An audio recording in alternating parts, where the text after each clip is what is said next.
Mais uma de nossas aulas sobre as competências e habilidades aqui do mapa do Enem. E nessa nós vamos ver a habilidade de número 3 exigida pela prova, que é associar as manifestações culturais do presente aos seus processos históricos. Então, primeiro de tudo, eu quero que vocês tomem um cuidado muito grande ao não ficar restringindo a ideia de manifestação cultural somente, gente, a festas ou a cerimônias ou o que quer que seja. Quando nós pensamos numa realidade como a sociedade de consumo, por exemplo, a ideia do consumismo, algo que seria impensável no mundo grego, no mundo romano, no mundo medieval, por exemplo. Essa ideia do consumismo não deixa de ser também uma manifestação cultural. Da mesma forma, nós podemos pensar na questão da democracia. Hoje, se nós entendemos essa ideia de que, olha, todo mundo tem o direito de votar, de escolher os seus representantes e assim por diante, também é uma manifestação cultural. Claro que muitas vezes na sua prova, no Enem, ela vai trazer questões relacionadas a festas, né? Como, por exemplo, a ideia do carnaval. O carnaval é uma manifestação cultural, óbvio.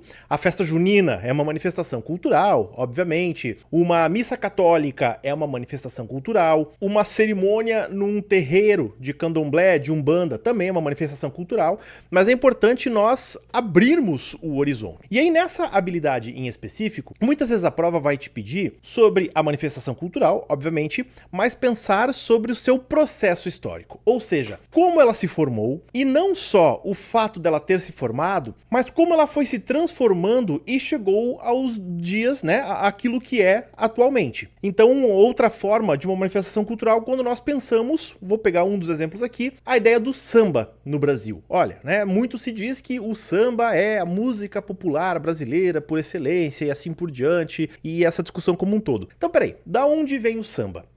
O samba, ele é uma música que veio dos africanos, que eram escravizados. Será que é mesmo isso? Ou será que o samba, além da questão, obviamente, da música africana, ligada àquela forte percussão dos atabaques, assim por diante, mas tem uma interação com a música dos brancos também, principalmente ali século XVIII, XIX e assim por diante. Porque o samba, ele é efetivamente isso. É aquela forte percussão, tipicamente da música africana, junto com instrumentos de corda e de sopro, que eram muito utilizados pelos brancos, né, no Brasil, que se dedicavam ao estudo da música clássica, aquela coisa toda. Vejam, aí nós temos todo um processo histórico do samba. E, inclusive, a própria ideia da transformação do samba em música popular ou a música simbólica do Brasil, vamos colocar assim, também é uma ação de Estado, que vai acontecer principalmente ali a partir da Era Vargas, quando nós temos todo um processo de construção da cultura nacional e assim por diante. Então vejam, nós temos aqui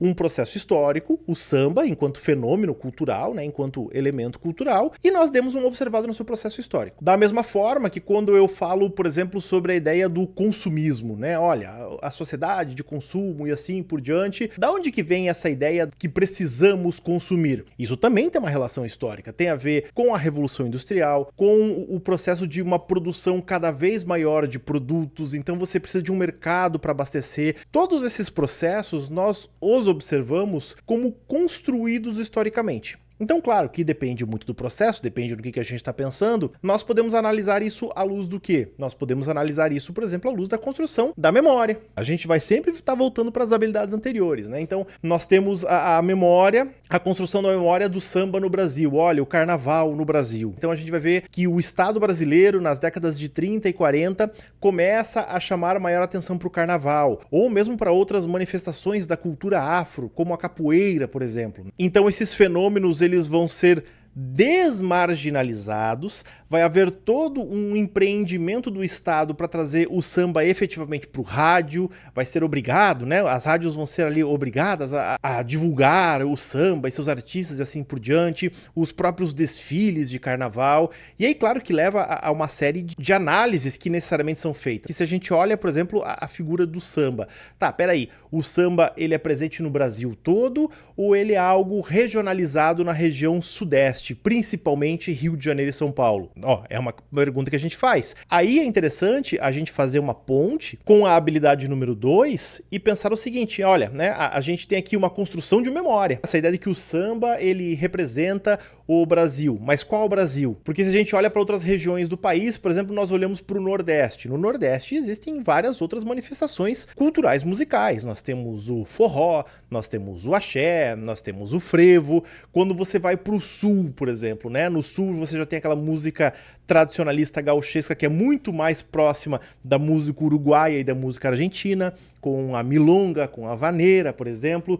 Então, a questão das manifestações culturais, elas estão intimamente ligadas com a construção de memória. E aí, inclusive na tua prova, pode aparecer, remetendo lá para a habilidade número 1, fontes que mostrem, por exemplo, a formação do carnaval no Brasil. Ou então uma fonte que fale sobre a formação do forró na região lá de Pernambuco, por exemplo. Então, vejam, né? Estou usando aqui, obviamente, que exemplos.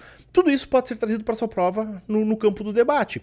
E, inclusive, isso também são questões que você pode pensar e que você pode precisar usar na construção da sua redação também. Claro que a gente também pode extrapolar a ideia do Brasil, a gente pode ir para a história geral também, quando nós pensamos no Renascimento, por exemplo, né? Olha, a ideia do Renascimento é um movimento que surge ali no fim da Idade Média, tá? E o Renascimento traz todo, com o perdão do trocadilho, né, um renascimento das artes no continente europeu, mas da onde que vem essa questão como um todo, né? Olha, por que a arte medieval ela era de uma forma e a arte renascentista vai ser de outra forma completamente diferente? Aí a gente tem que entender o processo das cruzadas, o processo do encontro com a tecnologia e com o pensamento árabe que vai ser trazido para a Europa, assim como também pensar no próprio processo do desenvolvimento da arte, mesmo com o fim do Renascimento, né? Pós-reforma protestante, com o Concílio de Trento, nós temos a igreja um pouco que cortando as asas dos renascentistas, mas daí nós temos o surgimento do Barroco. Daí quando nós pensamos no surgimento do Barroco, ali por volta do século XVI,